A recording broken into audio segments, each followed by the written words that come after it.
غرور کس بات کا صاحب، آج مٹی کے اوپر کل مٹی کے نیچے۔ لکھنے والے نے کیا خوب لکھا ہے، زندگی جب مایوس ہوتی ہے تبھی محسوس ہوتی ہے۔ لوگ کہتے ہیں کسی ایک کے چلے جانے سے زندگی نہیں رک جاتی، لیکن یہ کوئی نہیں جانتا کہ لاکھوں کے مل جانے سے بھی اس ایک کی کمی پوری نہیں ہوتی۔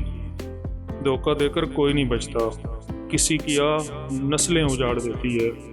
کبھی کبھی سب ختم ہوتا ہوا نظر آتا ہے اور پھر وہ وہاں سے راستہ نکال دیتا ہے کہ انسان دیکھتا ہی رہ جاتا ہے۔ سوچا نہیں تھا میں نے ایسے بھی زمانے ہوں گے، رونا بھی ضروری ہوگا، آنسو بھی چھپانے ہوں گے۔ اگر تمہاری ماں تمہارے غصے کی وجہ سے تم سے بات کرتے ہوئے ڈرتی ہے تو تم افسوس کرو، کیونکہ تم نے اپنے ہاتھوں مغفرت کا دروازہ بند کر دیا ہے۔ جب کہہ نہ پاؤ تو رو لیا کرو، اللہ تو سب جانتا ہے نا۔ میرے دل کے اطمینان کے لیے اتنا کافی ہے کہ جو کچھ ہوتا ہے اللہ کی رضا سے ہوتا ہے، بندوں کی رضا سے نہیں۔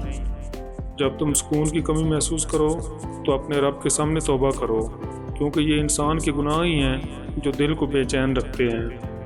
لوگوں کے عیبوں سے اس طرح غافل ہو جاؤ جیسے سوتے وقت تم دنیا سے غافل ہو جاتے ہو۔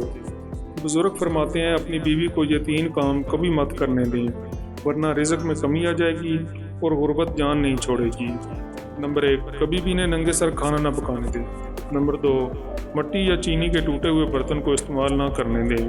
نمبر 3، صبح فجر سے لے کر سورج طلوع ہونے تک کبھی نہ ہنسائیں، اس سے رزق سے برکت اٹھ جاتی ہے۔ اللہ حافظ۔